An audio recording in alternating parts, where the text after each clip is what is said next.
जो गल हुण तक सामने आई है जी इन टच सोशल मीडिया ते आउंदे सी then after talking for a while ते जब गलबात हो जाती है तो ब्लैकमेलिंग वाल जाते हैं। एक समय ऐसा था जब एक नारी के कपड़े उतरने पर महाभारत हो गई थी और अब एक ऐसा समय आ गया है कि अगर नारी को तन ढकने को कह दिया जाए तो महाभारत हो जाती है। हम बात कर रहे हैं सोशल मीडिया पर बढ़ती न्यूडिटी और अभद्रता की। ये सब क्या देखना पड़ रहा है?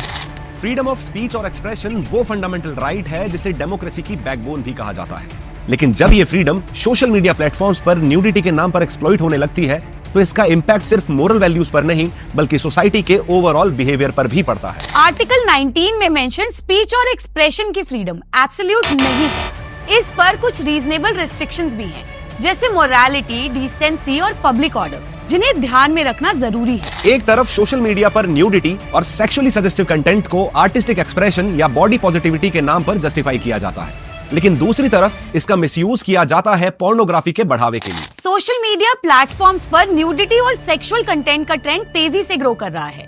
रील्स और फोटोज में जो कंटेंट वायरल हो रहा है वो कभी-कभी बाउंड्रीज क्रॉस कर देता है। इसका इम्पैक्ट सिर्फ ऑनलाइन नहीं बल्कि रियल वर्ल्ड बिहेवियर और क्राइम पर भी देखने को मिलता है।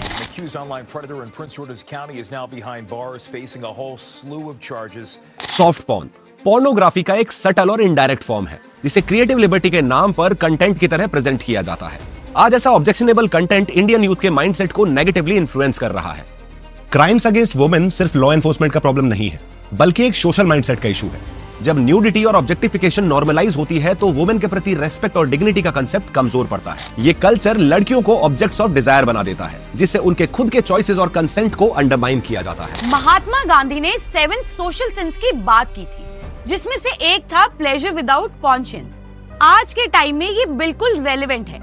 सोशल मीडिया पर जो न्यूडिटी और सॉफ्ट पॉर्न प्रमोट होता है वो एक ऐसे प्लेजर को बढ़ावा दे रहा है जिसमें रिस्पॉन्सिबिलिटी या अकाउंटेबिलिटी नहीं होती। जब एंटरटेनमेंट या प्लेजर कॉन्शियंस के बिना होता है तो उसका नतीजा सिर्फ एक्सप्लॉयटेशन, डिसरिस्पेक्ट और क्राइम्स के रूप में ही देखने को मिलता है।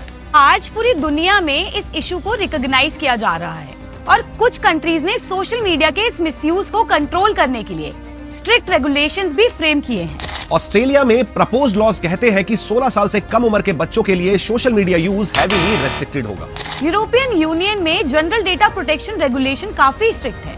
ये इंश्योर करते हैं कि प्लेटफॉर्म यूजर्स डेटा के साथ रिस्पॉन्सिबल बिहेव करें और हार्मफुल कंटेंट को फिल्टर करें। चाइना ने अपने एप्स और प्लेटफॉर्म्स पर स्ट्रिक्ट कंटेंट रेगुलेशंस लगाए हैं। यूथ के लिए स्क्रीन टाइम और इनएप्रोप्रिएट कंटेंट पर बैन्स भी इंप्लीमेंट किए हैं। Australia plans to ban children from using social media with a minimum age limit as high as 16. Prime Minister Anthony Albanese vows to get kids off their devices and onto footy fields to try to tackle mental health consequences of the online world. China's cyber regulator has come out with some suggestions. They're telling teens how to use smartphones. If you're aged between 16 and 18, you can use a smartphone for 2 hours a day. Between 8 and 16, 1 hour a day, and below 8, just 8 minutes. Bharat को भी international example से सीखकर अपनी policies और laws को strengthen करने की जरूरत है। हमें इन 5 एस्पेक्ट्स पर काम करने की भी जरूरत है। पहला है age verification systems. Social media platforms पर स्ट्रिक्ट एज वेरिफिकेशन होना चाहिए जिससे अंडर एज यूजर्स को हार्मफुल कंटेंट से रोका जा सके। सेकंड है content moderation and AI monitoring.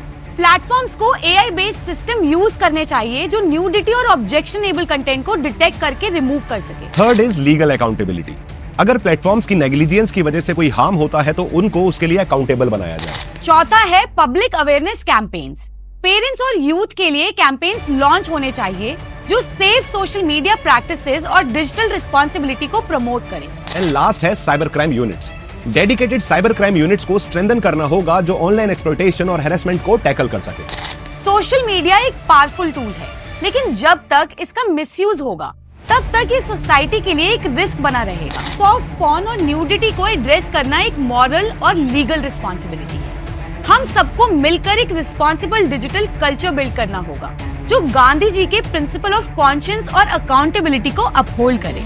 There is a saying कि अगर किसी भी देश को बिना वॉर किए बर्बाद करना हो तो बस जवान पीढ़ी में अभद्रता और नग्नता को आम बना दो। आपका इस इशू पर क्या सोचना है कमेंट्स में जरूर बताइएगा। Share this video and message as much as possible and stop supporting creators who use nudity in the name of creative liberty. जय हिंद, जय भारत।